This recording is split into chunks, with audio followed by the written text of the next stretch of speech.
जब आज ये पत्रकार वार्ता हुई भारतीय जनता पार्टी की, तो उसमें एक ये फिगर बताया गया 40% की कमीशन। मैंने हमारे दो पूर्व फौजियों से बात की, मेजर गौरव आर्य और विंग कमांडर। 10 साल तक भारत की वायुसेना को अपग्रेड इसलिए नहीं किया गया कि 40% कमीशन आ सकती।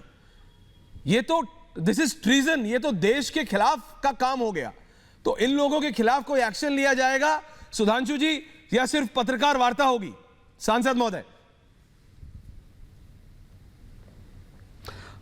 देखिए, जो बात मेजर गौरव आर्य और विंग कमांडर बख्शी जी ने कही, मैं उस बात को थोड़ा और व्यापक परिप्रेक्ष्य में ले जाना चाहता हूं, सिवाय 40% कमीशन और 10 साल तक काम न होने में।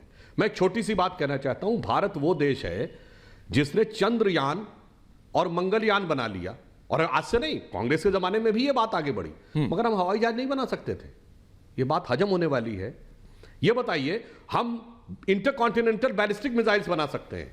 अभी अग्नि का प्रक्षेपण हुआ है। मैं याद दिलाना चाहता हूं, राजीव गांधी जी के जमाने में 1989 में हमारा पहला शॉर्ट रेंज मिसाइल लॉन्च किया गया था, मगर उस समय चेक पिस्टल हम खरीद रहे थे। मतलब किसी के बात समझ में आएगी कि जो कंट्री बैलिस्टिक मिसाइल बना सकता है वो एसॉल्ट राइफल नहीं बना सकता, छोड़िए वो पिस्टल नहीं बना सकता। ये ऐसा नहीं हो सकता जनाब। वो बनाना नहीं चाहता।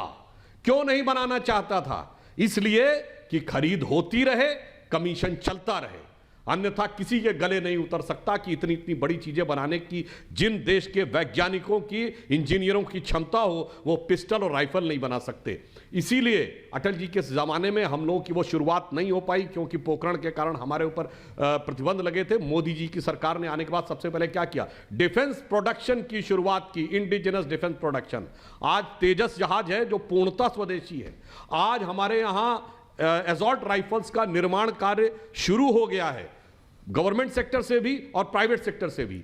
यह आत्मनिर्भर होने के लिए आवश्यक था, और यह न होना निरंतर दर्शाता था कि कोई ना कोई ऐसी शक्तियां थीं जिनका की इंटरेस्ट था। फिर मैं एक बात कहना चाहता हूं, यह जब भी कोई विदेश से कोई नाम आता है भारत के किसी भी भ्रष्टाचार से जुड़ा हुआ जी, वो घूम फिरकर गांधी परिवार या कांग्रेस से क्यों कनेक्ट हो जाता है? आज से नहीं, वो भोपाल गैस त्रासदी वाला एंडरसन हो, या ओटावियो कॉट्रोची हो, या क्रिश्चियन मिशेल हो, या गाइडो हेस्के हो, या आज का सुशेन गुप्ता हो, ये हर आदमी घूम के वहीं पे क्यों आ जाता है? क्या ये अपने आप में पूरा संदेह पैदा नहीं करता कि नियत भी ठीक नहीं थी, नीति भी ठीक नहीं थी? और अब मैं आता हूं, शायद वो इसलिए नहीं ठीक थी कि 10 साल तक यह सौदा नहीं हो पाया, और इस प्रकार के आश्चर्यजनक, रोंगटे खड़ा कर देने वाले तथ्य सामने आ रहे हैं कि 40% कमीशन की बात हो रही है। इससे यह लगता है कि शायद कांग्रेस के अंदर राफेल के सौदे को लेकर जो बौखलाहट दिखती थी,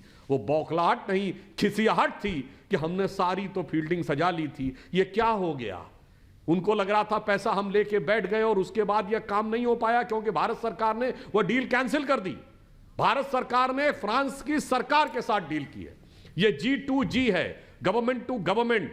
जब कंपनी के साथ डील होती है तो किसी बिचौलिए का भी रोल हो सकता है, किसी मिडिलमैन का रोल हो सकता है, कमीशन का रोल हो सकता है। जब सरकार के साथ डील है तो ना किसी कमीशन का स्कोप है, ना किसी बिचौलिए का स्कोप है। शायद इस बात का दर्द उनकी छाती में था, मगर हकीकत यह है कि एक लाइन कहना चाहूंगा, बैठा हूं दिल में इतने राज छुपाए, जरा सा मुस्कुराऊं तो ये दिल डगमगाए। इसलिए बाहर से कोई कुछ बोलता है, इनका दिल डगमगा जाता है, हल्ला कुछ और मचाते हैं और निकल के कुछ और आ जाता है सामने। मतलब एक लाइन कह दूं, हम लोग बचपन में सुनते थे कि एक बड़े भाई ने किसी अपने भाई को हड़काना शुरू किया कि ये देखो तुम्हारा क्या रिजल्ट है, इसमें तुम फेल हो, इस सब्जेक्ट में भी फेल हो, उस सब्जेक्ट में भी फेल हो, ये देखो तुम्हारे कैरेक्टर रोल पर भी ये लिखा हुआ है। बाद में उसने कहा, भाई साहब देखिए तो ये तो आपकी पुराने जमाने की मार्कशीट है। तब वो देखते उन्हें समझ में आता है, अरे तो मेरी मार्कशीट थी, मैं तो बिना वजह इसको गरियाए चला जा रहा था। आज इस रहस्य उद्घाटन के बाद कांग्रेस की कमोबेश स्थिति ये हो गई।